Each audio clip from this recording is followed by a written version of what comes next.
Okay, recording started, and I'm just going to continue now. I think I can show you what the building looked like actually in Unity, the game engine that I've been using later on, and that's been something like this. It's pretty dark. Actually, we should turn up the lights here a little bit. So it was still not very fancy rendering and everything. But I got to say that I'm a psychologist. I haven't done anything previously with computer graphics, with 3D modeling, with programming, and I think all of a substantial part of my PhD was learning all of that, because as much as I hate to say it, I don't trust any other people with the programs that I want to use. No, it's not that bad, but I really decided that I want to kind of step into that spot and really develop the applications that I use myself. And so this is nothing fancy, but it was really close enough to the Erskine building that people could identify it and could say, hey, this is my office, for example. And I'm going to show you a quick movie.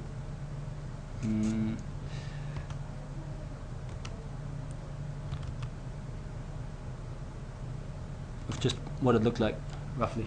It's not synchronized like to the closest second, but you can probably recognize some of it.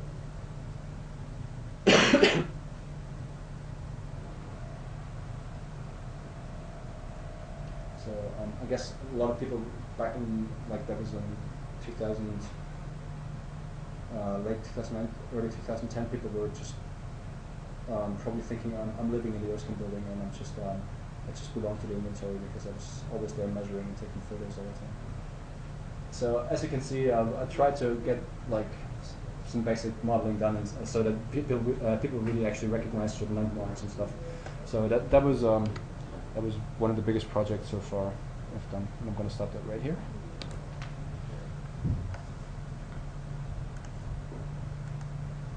All right. So that was the large-scale navigation right here.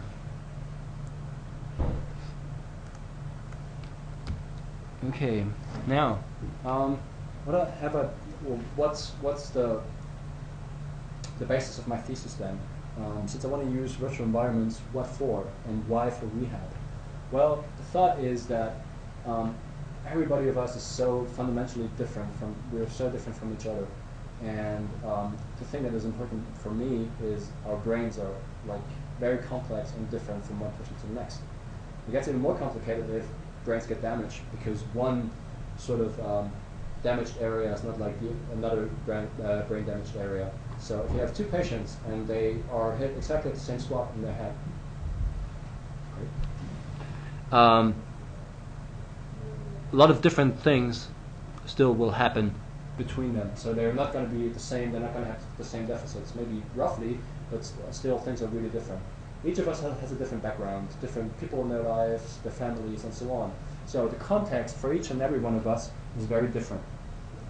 And the problem with rehab is that we're trying to reduce cost by all means, and we're trying to kind of apply the same thing to everyone, and it doesn't really work that well. And I gotta say, I worked as a therapist also for a few years at least, so I've seen kind of at least what it looks like in rehab hospitals, and I wasn't really happy with the way things were done. And of course, it's always a question of how efficient can certain things be, and how can you actually finance and certain therapies and so on. So it's got to be cost effective. But a guy named Mark Ildersacker came up with the concept, or he was one of the people mentioning it in the literature, of context-sensitive rehabilitation. So we're not trying to do the same thing with everyone, rather we're having a look at the background of the person, the family, and maybe the job, the socio-economic background, and so on. So we're trying to actually take into account the context, strengths, and weaknesses of the patient when we try to treat him. And of course, he was criticized for that because it's just much more complex, it takes more time, it takes more resources, and it just costs a lot of money and a lot of time for the therapists. Yeah, but, well, I thought maybe there's a chance to use technology to actually make that happen, and to make it a little bit easier. And when I came up with my thesis, well, people here were really cool about it, and they were excited about it. But when I actually started getting the opinion of a couple of professors around the world, just writing to a couple of mailing lists, I got emails back saying it's impossible, just forget about it. You don't have to change the word for a PhD, and you shouldn't just, it's just impossible. You're going to need a large team, you're going to need a whole crew of game developers and stuff like that, you're going to need lots of money, funding that you probably won't have as a PhD student. And well, of course, my initial ideas might have been a little bit too big, but I think most of the stuff that I wanted to do, I made it happen. And yeah, let's see. So one of the main aspects of my thesis was to actually make a develop a workflow of how I can effectively model, create virtual environments that I can use in rehab, so that I can actually provide individualized context to the therapy of people with brain injuries. Here you can see this is a model of the rehab clinic I've been working in Germany, and the left side is a visual world, the right side is the real world. But I've tried to show that I can model a room like this, for example, with fairly good detail, with like modeling the screens and even some of the cups and the cables and stuff in a matter of about 4 to 6 hours. And just putting that into Unity and the game engine I've been using to actually make it look fairly decent, like not as simple as the graphics before, but actually with real-time lighting and all these kind of things. So I've been trying to accumulate a sort of library of 3D models. I model a lot of things by myself, and one thing that people call me crazy for is I use Google SketchUp for modeling and using that for real-time applications. It is not the most efficient way in terms of having optimized models and making it run on the average computer, but I'm not developing stuff for, let's say, my netbook here. I assume that a hospital can at least afford $1,000 to $1,500 for a computer that is has a decent graphics card and can run it there. So I've been using Google SketchUp to quickly prototype, quickly develop 3D models, put them into the game engine, and actually use them for rehab. Now it's not just about the environment, but it's also about what do you do within the environment. And I developed a set of cognitive tasks, namely a navigation task, which I used in the Erskine building, but also a memory task, which I've used during my time in Germany. And well, after that, I actually tried to abuse the memory task that I used for all sorts of standard things you can do around your house that a patient would need to train.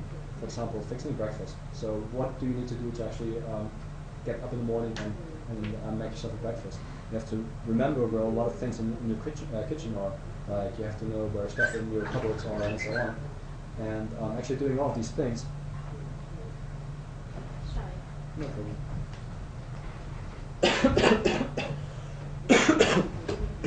I wanted to put together in sort of cognitive tasks. So what I did is, Unity is really good with just you kind of drag and drop stuff in. So I kind of developed a couple of modules, like Unity packages that I can just import. So I developed the environment in the least amount of time, and then I just import the task, kind of drag and drop it in, set it up in a couple of minutes, and then ready to go for rehab, for training and assessment. Yeah, and I've just used these examples quite often. I'm not really working towards a holodeck, because a holodeck is essentially something totally different, because you can actually, it's more immersive than what I'm doing. But I think that the short film of Bruce Bennett is a very, very cool example that I think, at least for any one of us, everybody should have seen it at least once. So if you haven't seen it yet, just go to YouTube or Bruce Bennett's website and watch World Builder. I think most of us have seen it because I've discussed it in the past with a lot of people. And it's about individualized virtual environments for people. So, all right. Now, thinking about actually creating virtual environments that are meaningful to the patient. So, looking at the different contexts of the patient would mean I would effectively have to get to the patient's house while they're still in hospital. So I have to communicate with the family, with friends, go to the house or wherever they are supposed to go later on. So if the problem during rehab is they have to go back to their jobs, then I would have to go to the workplace, take photos, take measurements, or maybe even just have the family or the employer just send me photos and maybe some blueprints of the house or of the environment, and I would model the environment, and I would actually train people in the hospital while they're still in the hospital in a meaningful environment. And that's good for two things, or actually for more than two things, but I think two important things are, first of all, it's very motivating. I had a couple of experiences in the hospital in Germany where, from a therapist point of view, I had tears in my eyes because I'm just having patients that are totally not motivated, and that's very common if you have brain injury. And it's not because you don't give a damn, but it's because certain parts of the brain are damaged that kind of are necessary for social interactions, for actually caring about things, and for actually being motivated. So a lot of people don't even realize they have a problem. They're there, why am I in the hospital? Well, you are having problems with this and this and that. And even if you show them that they cannot pick up a spoon and that they cannot really talk, they wouldn't believe you. So actually motivating people and actually getting them to respond to something is a very huge step already. And I'm going to show you some photos of a single case study I did with a young patient. She was run over by a car, and she couldn't remember much of her home, her family, and so on. Just a few things here and there, but a lot of things were gone.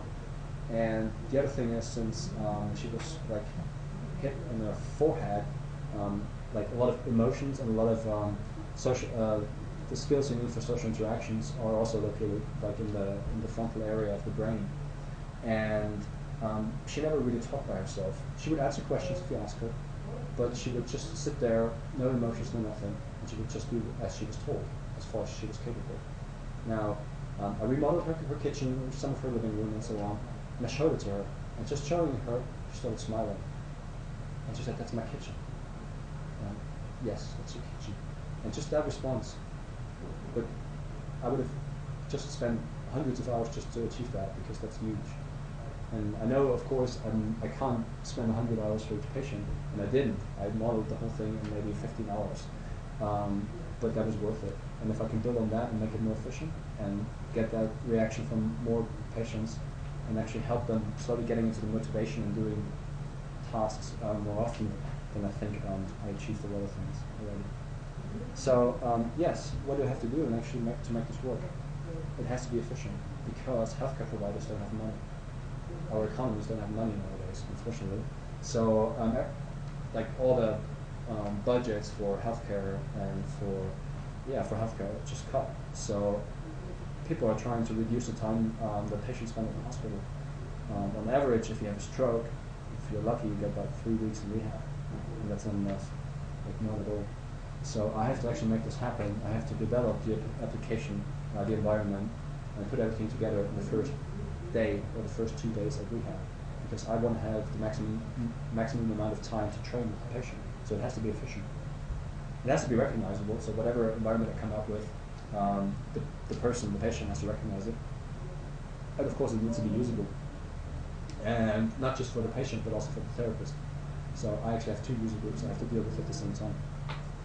I did a lot of like small studies and sort of focus groups and all these kind of things to look at how people interact with it, what the opinion of the therapists are, and so on. I'm not going to go into any detail about this, but of course that was necessary. And and then I kind of tried to put it together. So how can I effectively do that to make this happen in like 5 to 7 hours, maybe half to a full work day for me, so that the patient can get started as quickly as possible. And like I said, I use Google SketchUp. I measured everything first, use Google SketchUp. Then I add my tasks that I developed, that I validated as well. So I did a couple of studies, like the one in the Erskine building, to validate, to kind of show that what people do in the virtual environment is fairly close to what people actually do in the real environment. And that's about it. And this is what I looked like in the hospital. I had my little wagon. I actually measured the hospital as well, so I wanted to create a model of the hospital. And what I did is I actually randomly selected 4 different rooms around the hospital to show that I can model them in a certain amount of time. And the most I took for one room was about 6.5 hours to actually model it and have it all set up for training and so on.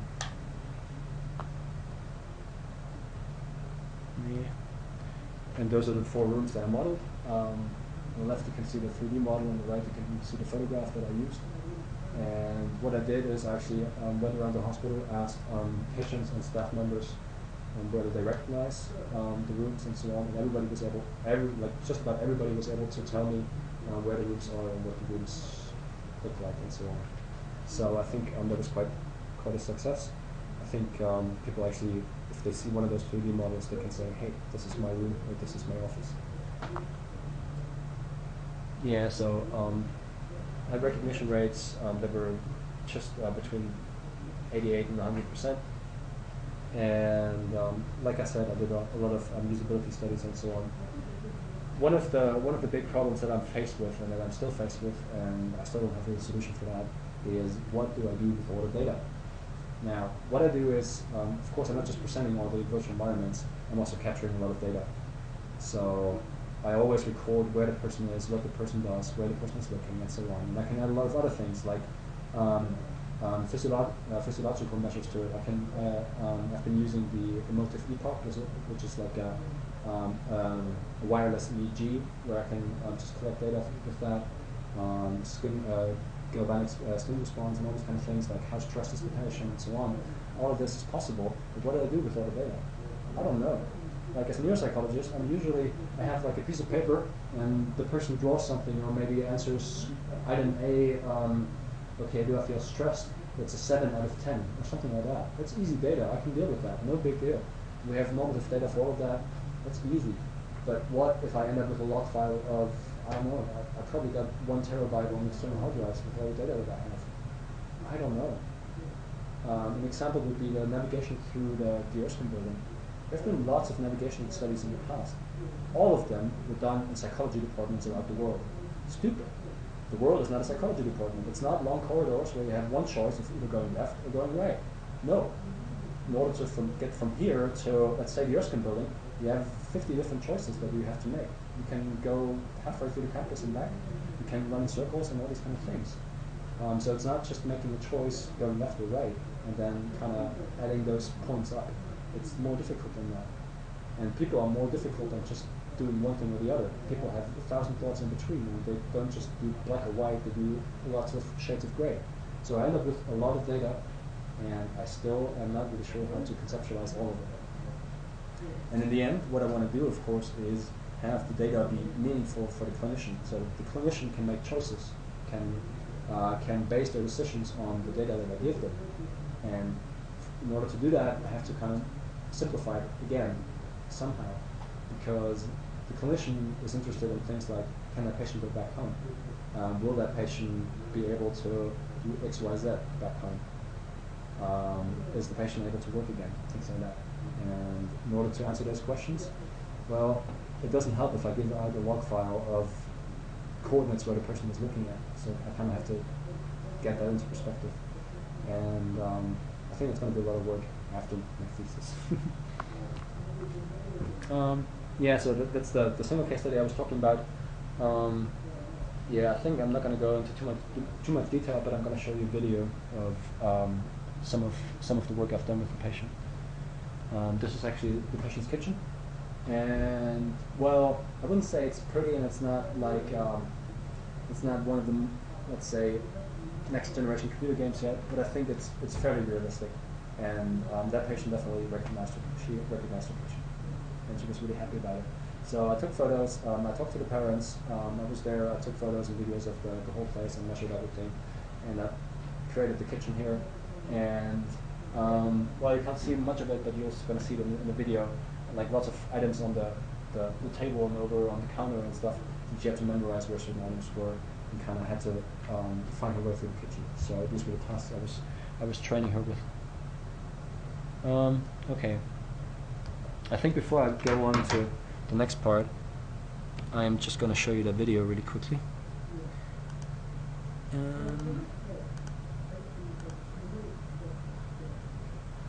And since I was away, I also had the chance to, well, I attended quite a few conferences, and one of them was the Laval Virtual in Laval, France, and I just presented my thesis work there, and I was lucky enough to actually win the Laval Award for Medicine and Health, which is, I don't know, I was told it's quite a big thing. It was a big stage with, like, I would compare it to the Oscars, where I had my own translator, translating whatever I said to French, and it was quite quite impressive. I don't know. It looks like a little Oscar, but it's. I wanted to actually bring it along, but it was too big to actually. Yeah. So we could have it here at the lab, but. So that was actually the video that I handed in there about my thesis work.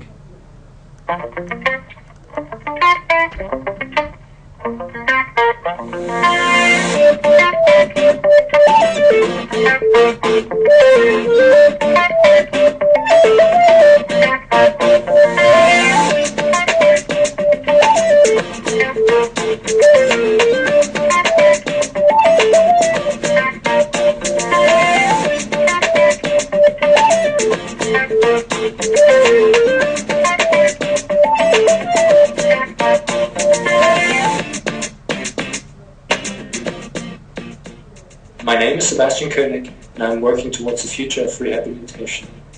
It's not a holodeck yet, but let's see what's possible already.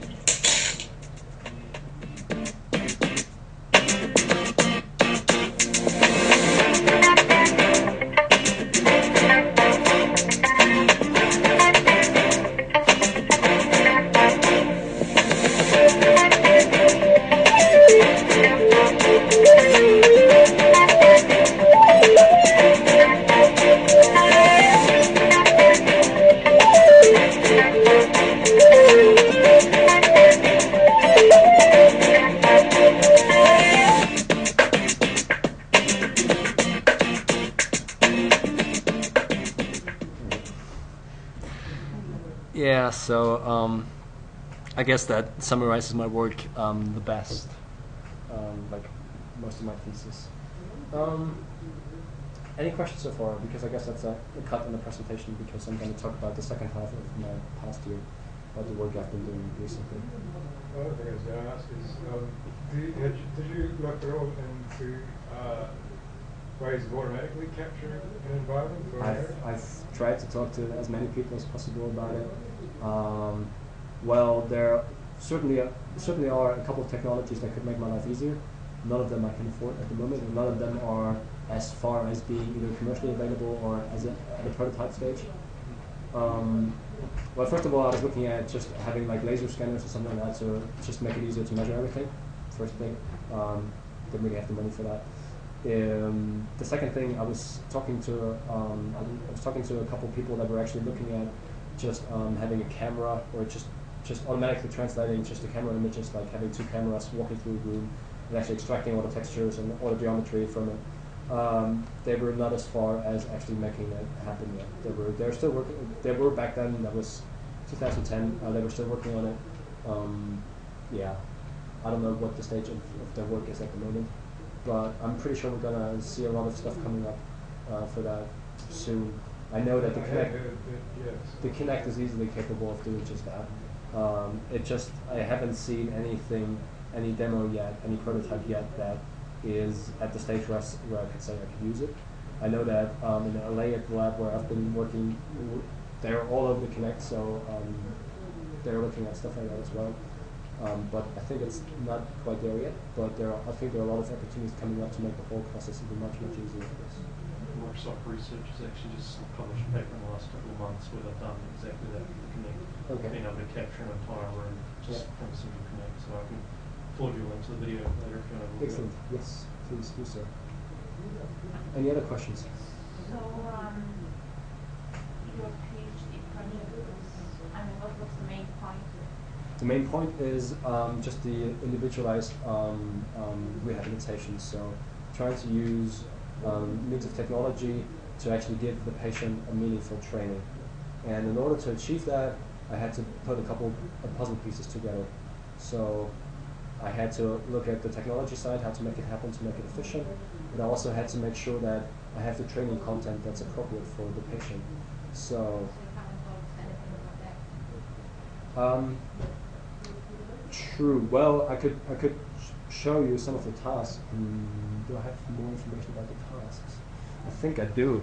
I think the navigation task is basically, I can tell you about that.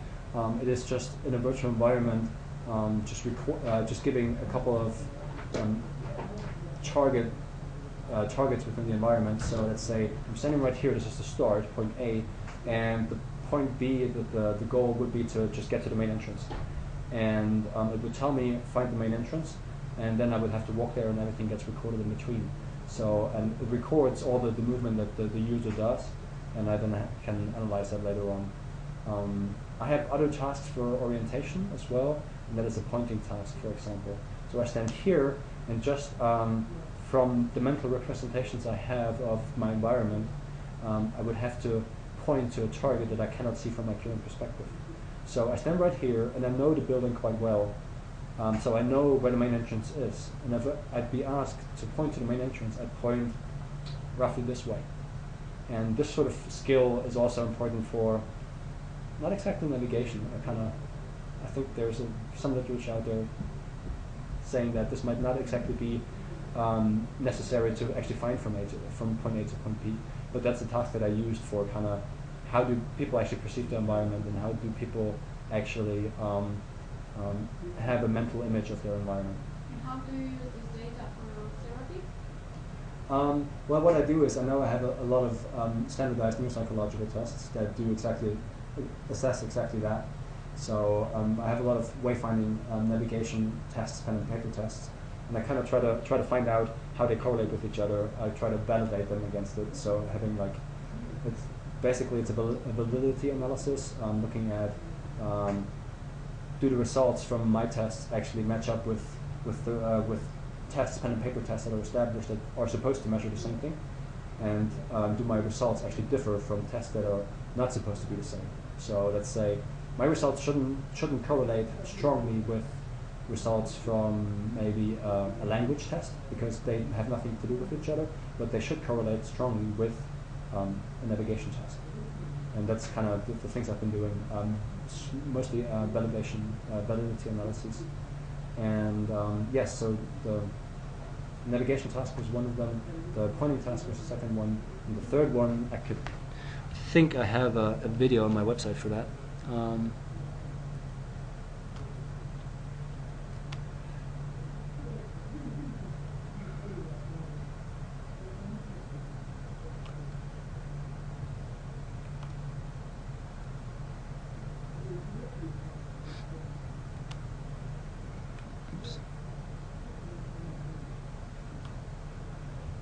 Hello. Today I want to give a quick tour of a tool I just created and tested in an experiment, and it's going to be a virtual memory task. Just going to send it myself. So what you can see here is it's the 3D model of the rehab clinic I created, and so what it is, I can just drag and drop. This is the UV interface, it's bad quality, but I can basically just set up a couple of targets, a couple of items that are important for the patient.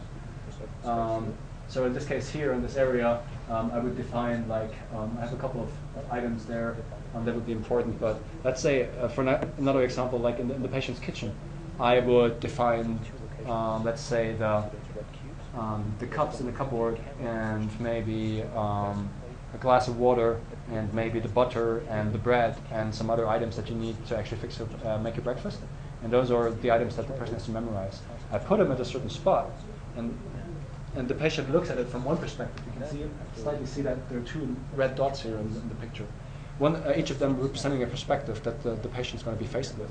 So at some stage, the patient's actually going to be looking at the items that I can just place here somewhere from one perspective, and they have to memorize where they are. And then, after they have memorized them, I can change the perspective, and they have to place them again where they were. So the items are going to move, and they would have to put them back into where they were. Now this actually requires two things. It's not just memory. It's not just a memory task of one item, second item, third item. Somebody has to memorize where they are. Now, as soon as the person indicates that they memorized it, they're going to move them, and the person has to put them back in place. That's just short-term memory of the locations of items. What if the person memorized them from this perspective, and then steps over here, and has to put them back? That makes it more difficult. And that's actually looking at two things, sort of combined in one task, and that actually worked quite well. I tried to kind of separate the two factors, looking One being sort of the perspective taking skill, and the other one being the memory skill, and trying to validate against the different other tests that there are for perspective taking and for memory. And it seems to be working quite well. So that I can actually make it more challenging, because the two things actually go hand in hand for a lot of times. If somebody has to navigate somewhere, they have to memorize the landmarks. So they have to memorize certain items and where they were, in which order, and so on. But they also have to kind of take perspective into it. They have to take the perspective of which way they're looking at things, like whether it's like from the left, from the right, whether somebody's actually backtracking their way somewhere, so things will kind of pop up from a different direction. All these kind of things kind of interact with each other. And I tried to put them into one test, and it seems to be working quite well. That's the second test, and that's, I think, the most comprehensive test, and I'd say that the test that's even a bit more, I mean, all of them are just like prototypes. I've just put them together, I tested them with patients and so on, but this is the one that actually people were the most interested in, and the one that I'm the happiest with, just from a point of developing it, and also kind of using it later on, because people are really interested in and are happy to use it in clinics, or at least giving it a shot, collecting more data, validating it even further.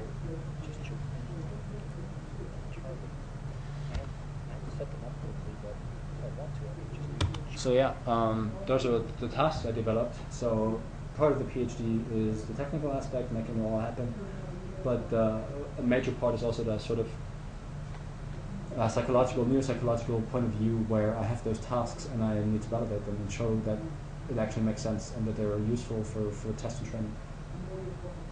And the thing is, I would like to use them as a testing tool and as a training tool. So collect data with them, actually see how the patient does over time, so extract all the data, but at the same time also guarantee that the patient can use it over and over again, sort of randomize a couple things and make it motivating over, let's say, a couple of weeks of a couple of weeks of training. And yes, that would be just about it.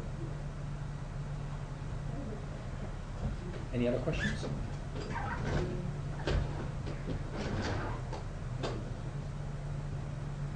Okay, if there are no more questions, then I'm just going to move on with the work I've been doing in Los Angeles. And for that, I'm just going to have that slide up quickly, but I'm just going to show you a couple of YouTube videos that will probably explain better what I've been working on. Now, I've been working at the Institute for Creative Technologies, which is a university-affiliated research lab at in Los Angeles, in West Los Angeles, and it is affiliated with the University of Southern California. But they jokingly always say they're the unholy alliance of academia, so University of Southern California, and Hollywood, and also the military. So lots of projects coming in from Hollywood and military. Yes, and that makes it quite an exciting place to be. So I guess the two, well, I think the last two can be combined, but the two main areas that I've been working there in are virtual humans, and the other one is game-based training and rehab, and most of it is based on the Microsoft Kinect. So let's start with the virtual humans. What are virtual humans? Well, they're essentially just virtual characters, so just rendered characters with sort of AI that you can interact with. So they're trying to put together just avatars, virtual characters with natural language recognition and so on, that you can just interact with.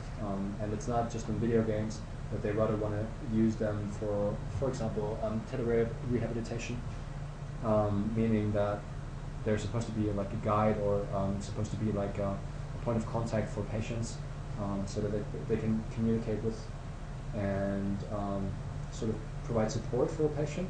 So let's say if you have like an online virtual human that you can interact with, and it's at an information page for post-traumatic stress disorder, and that virtual human is giving away information about post-traumatic stress disorder and point of contact that could help the person and so on, but also asking questions at the same time. So it's sort of establishing a conversation with the user.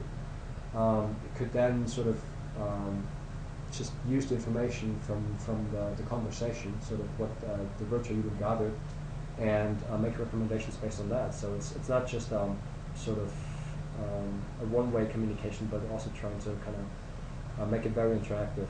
And as you can imagine, I'm not the technical expert in most of that. I'm just the person mostly interested in actually applying it in the clinic, testing it with patients, and so on. But like the state of AI, natural language recognition, and so on, is advancing fast, but it's still quite a challenge to actually make this work in just projects like that. And I gotta say that well, I'm just going to show you the video, but there's still some shortcomings, definitely. I'm just going to show you some overview. No, come on.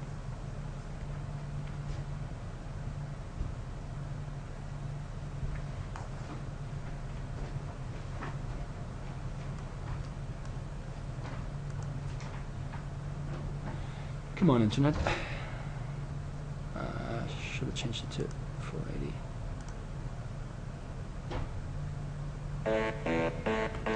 Hello. Hello. Hello. These are virtual humans, and it's essentially computer graphics meets artificial intelligence. I think I understand. Most computer games, the way you interact with people in the games is you shoot them. What we're trying to do here at ICT is make it so you can actually talk to characters. The same way you ask a question or tell a story to your friends is the same way you can speak to us. There are enormous applications to this technology. There's entertainment, obviously, building more interesting video games. There's training, teaching people to learn better how to interact with different cultures. How may I help you? Teaching doctors to do better clinical interviews. What brings you into the office today?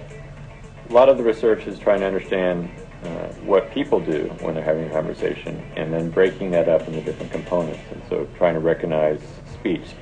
I am failing some classes in school. How do we get from those words to what they might mean? How do we model the thought processes of a person? Language and gesture generation.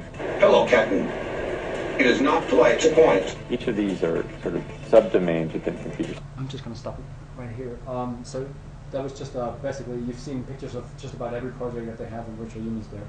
And what I've been working on and being interested there is trying to take it another step of combining sort of having a virtual human like on screen as a guide, as a support person for patients for tele-rehabilitation.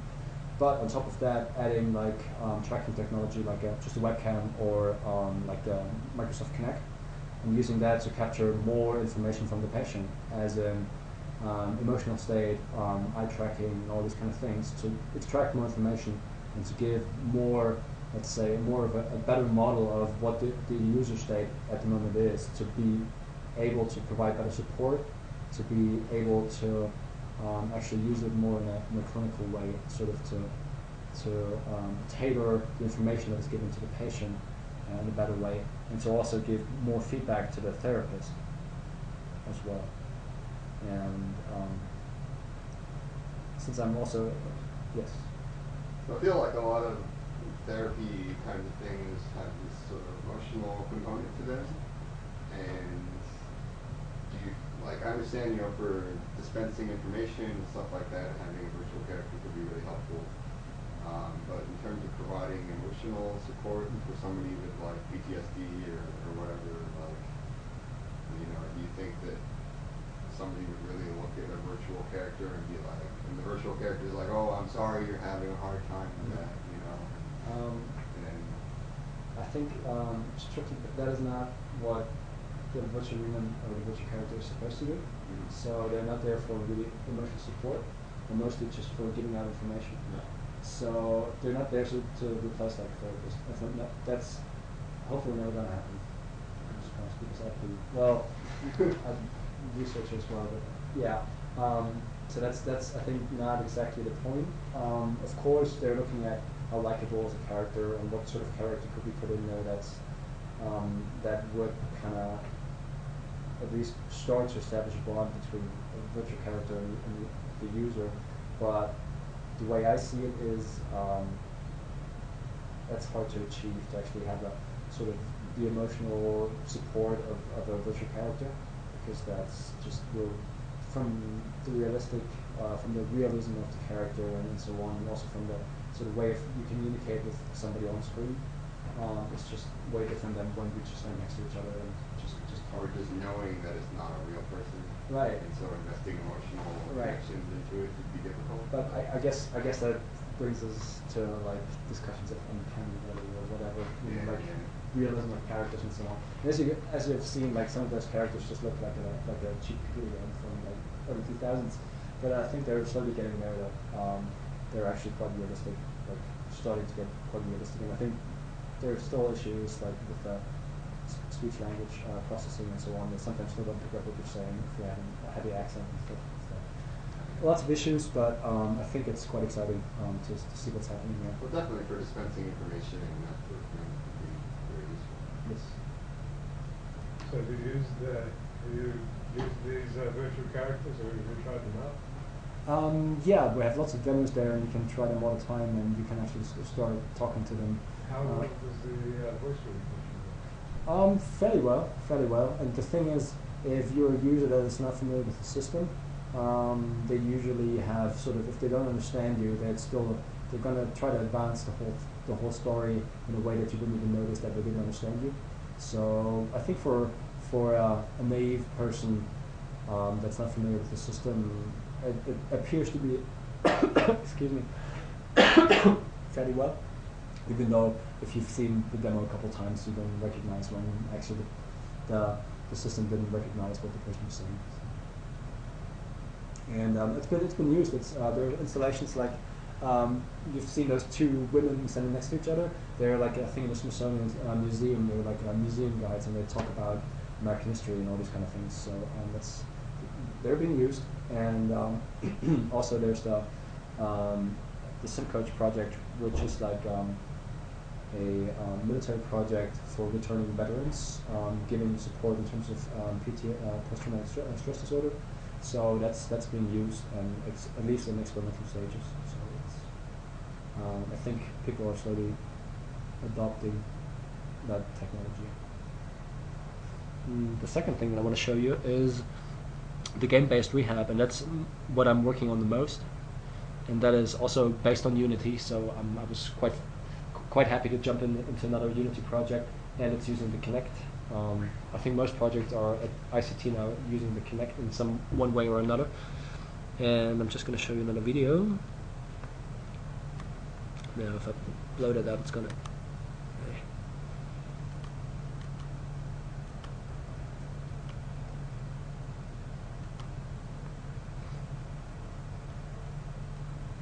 This video is going to describe the work that we're doing at the USC Institute for Creative Technologies with the PrimeSense camera, which is actually the camera that's used in the Microsoft Kinect application for the Xbox, and our use of this camera to develop physical therapy, motor rehabilitation applications, essentially using virtual reality to motivate people to do physical therapy. Now you notice our user here is moving around on the screen. She's going to strike a calibration pose. And you notice a stick figure emerges from this. We can use this stick figure to actuate movement within a digital environment for the purpose of rehabilitation. So we're going to show a couple of ways. So what you can see here is a couple of researchers at ICT. You can actually see the stick figure here. Developed this program here. It's a middleware.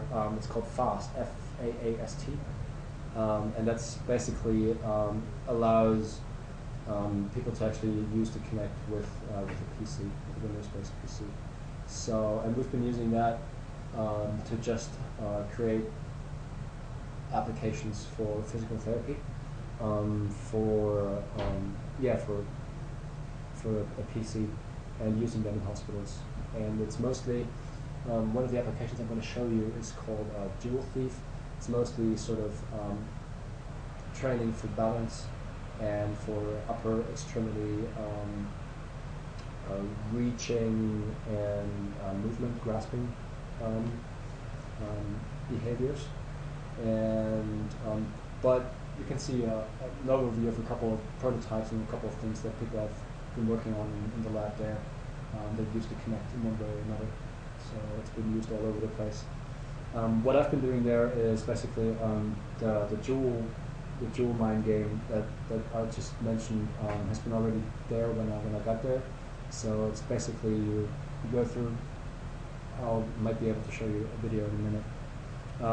You go through a tunnel, and then you have like jewels lined up around you, and you have to reach for each and every one of those jewels and kind of grab them.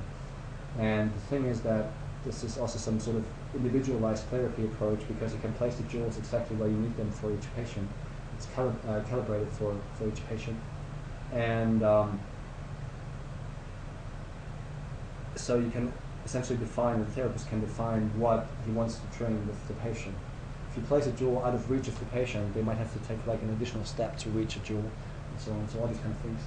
I hope that it will come up with a video at the end, but if not, I'll bring up another video.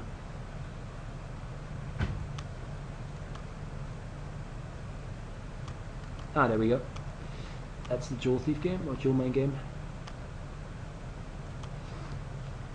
So you can see here there are jewels around the place, and the patient has to actually reach out and grab them. And like I said, you can place the jewels wherever you need them. And this is very good for shifting your balance. So if you have to like move over and kind of shift your center of mass to actually reach, and then this is very good exercise. And we've been working with occupational therapists, physical therapists to actually develop that. And my job there is to, or my job was mostly there to add cognitive elements to the whole thing, to kind of put some elements for like memory training, attention training to it, sort of to add different tasks to like enable the program to test multitasking, so kind of react to different stimuli besides just grabbing jewels, but also to like grab the jewels in a certain order based on the information that's given and so on. So adding a lot of cognitive tasks on top of the existing program. And it's been a lot of fun, and I gotta say that the Kinect is something I'm really impressed with, because it's essentially just $150, so I don't know how much New Zealand dollars it is here, but like probably just about the same. And it's been capable of quite a lot. And just from seeing, talking also to people from Microsoft there, I mean, the current Kinect, or just the software, it just holds back a lot. There's a lot more in the Kinect that is available at the moment, and you can use it for eye tracking and finger tracking, all these kind of things. And it's just going to come up in a little bit, I guess. It'll just take time to kind of forge out a couple, or to iron out a couple of minor things, and it will be capable of much more. Question? Yes. Did you guys develop your own computer vision stuff for the Kinect, or did it come with some sort of image analysis stuff, like in order to get it to the point where it's recognizing? I can give you the email address of the guy who developed the thing, but I think he's just using the standard output, like whatever the Kinect provides, and he just makes it available like via plugin on the computer, so as a middleware. So I don't think it's that much. Like, it's my understanding that I don't know, even working with Kinect quite a bit. Yeah. Like, So does it come with? Yeah. So as the guy was saying, the original imaging device which was used in Kinect was by a company called Prime Sense, and they provide an SDK which does all the skeleton tracking and stuff like that. So you download it and install it, and then you make the calibration pose like Warren was doing, and you basically get a set of points which describe each of the joints in the skeleton. So it's all pretty much plug and play. It's just you write the application on top of it. So I was worried that maybe Microsoft, they have their own like sort of private. They've stuff actually, that's really a couple of months ago, they released their own SDK. I haven't had it yet, but it's, it seems to have its own advantages, disadvantages. Yeah. But people have been looking at it and trying to compare it to the Prime Sense stuff and what we've been using so far. The other thing that we've been looking at and which was quite interesting. We were actually looking at the quality of data that the Kinect produces in terms of refresh rates and how accurate is it and so on, and comparing it to a industry standard motion capturing system. And well, it has its problems, but I guess for the clinical applications we're looking for, it's just good enough. So it does have, you could sometimes see some jitter, and well, one of the problems was also with the current fast middleware, that whenever the Kinect loses the tracking, so that like one of your arms is just not exactly like close to your body, and the Kinect doesn't pick it up, then stuff starts flying around and just doesn't know what to do with it. I think they just fixed that, or that they're going to fix it in the next release. And there's a lot of things still that are not working like perfectly, but to just train people to kind of give them some feedback, some interaction with an application like that, and actually to capture some rudimentary data, it should be good enough. So yes, those are the projects I've been working on, and those are also the projects that I will be returning to, since I'll be going back to LA on Friday, and we'll probably stay there long term. So yes, and that is just about what I've spent my last year on, and now it's just for me up to me to just finish my thesis, finish writing, and yeah, that'll be about it. Any questions, any feedback, any comments? So you're the only psychologist working here, or are there others around? There are all sorts of professions, all sorts of people around there. There are other psychologists. The guy at the beginning with the long hair, that's actually the head of the well, not the head of the lab, but the head of the, like, he's an associate director, and he's a psychologist. He's a neuropsychologist. There are other psychologists around. There are lots of engineers, of course, around, computer scientists. Lots of artists as well. I think they're like from every different perspective, from every different possible direction. There are people looking at problems. So it's a very, I guess, a very, like the name implies, a very creative place with a lot of flexibility and a lot of exchange between the different areas.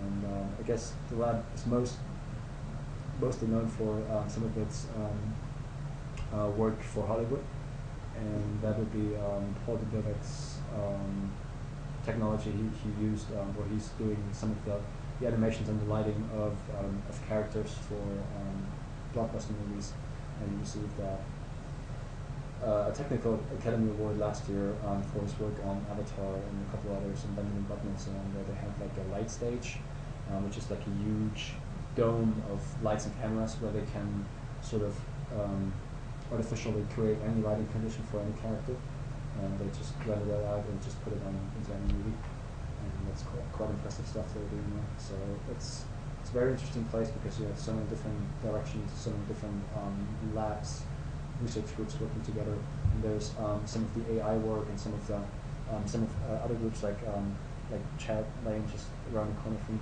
my office. It's quite interesting, very, very exciting place to be. Though like whoever might be tempted to go to LA at some stage, it's the city itself is quite stressing. Gotta say, it's not to be compared with any of New Zealand at all in terms of traffic and whatnot. All right, I guess we're just 3 o'clock, so we're just in time. If you have any questions or anything else you want to talk about, I'll be around for a little bit more, so feel free to.